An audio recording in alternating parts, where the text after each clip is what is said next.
Have you ever wondered how our world became so modern? How we went from farming by hand to factories that never sleep, from horse-drawn carts to high-speed trains?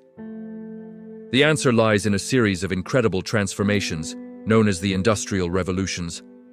These weren't just about new machines, they were about a complete reinvention of human society, setting the stage for the life we live today. So let's journey back in time and explore the pivotal moments that changed everything.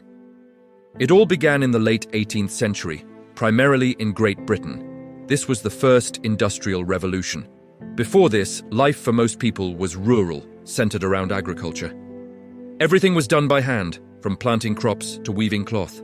But then, a few game-changing inventions came along. The biggest star of the show was undoubtedly the steam engine, perfected by James Watt. Suddenly, we had a reliable source of power that didn't depend on muscles, wind, or water. This single invention was like a key unlocking 1,000 doors. Think about the textile industry, which was one of the first to be completely transformed. Before, spinning thread and weaving cloth was a slow cottage industry. Then came machines like the spinning jenny and the power loom. These machines, often powered by steam, could produce textiles at a speed and scale previously unimaginable. This mechanization didn't just stay in the textile mills. The iron industry also boomed, as we needed more iron to build these new machines, factories, and steam engines. This created a powerful feedback loop.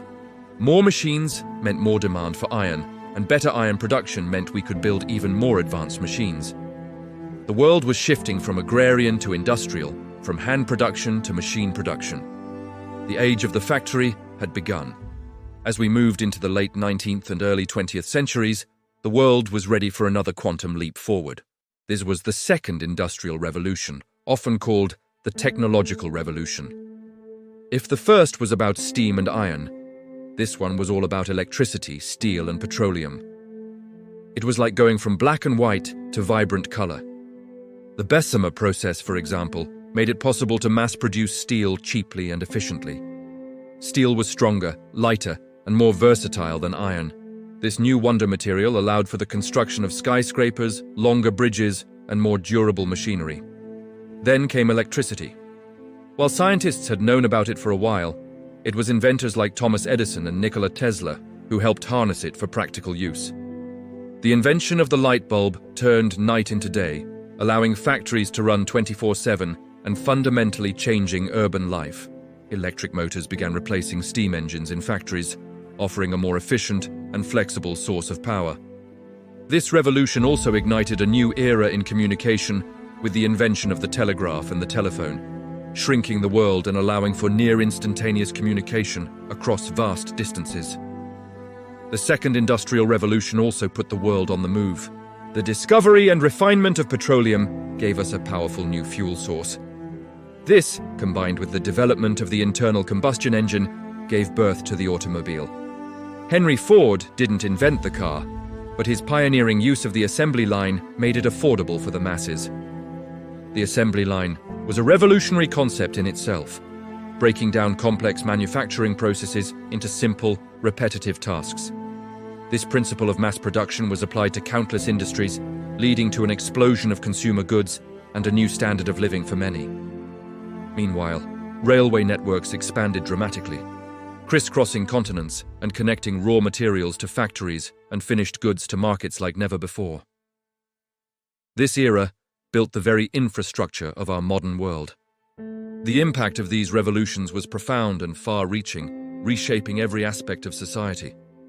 One of the most significant changes was massive urbanization. As factories sprang up, people flocked from the countryside to the cities in search of work. This led to the explosive growth of industrial cities like Manchester, London, and New York. While these cities offered new opportunities, they also brought new problems, including overcrowding, poor sanitation, and difficult working conditions. Society itself was restructured. The old feudal order gave way to new social classes. A wealthy industrial class of factory owners, bankers, and entrepreneurs emerged, often called the bourgeoisie. At the same time, a large urban working class, the proletariat, formed.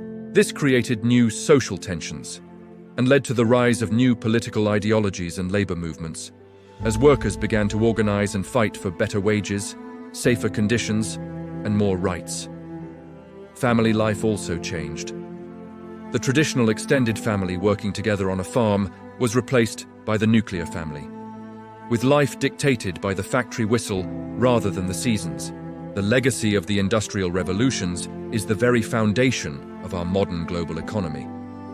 The principles of mass production, global trade, and technological innovation that were born during this period continue to drive our world today. These revolutions set in motion a relentless cycle of change and progress. They created immense wealth and opportunity, lifted millions out of poverty, and led to technological advancements that our ancestors could only dream of. However, they also created new challenges, including social inequality and environmental concerns, issues we are still grappling with. Understanding these monumental shifts in history isn't just an academic exercise. It helps us understand the forces that have shaped our present and will continue to shape our future. From the smartphone in your pocket to the clothes you wear, almost every aspect of your life can be traced back to the smoke and steam of the first factories. Thank you so much for joining me on this journey through the industrial revolutions. If you found this fascinating, please hit that like button, subscribe to the channel, and ring the bell so you don't miss our next exploration into the history that made us who we are. See you next time.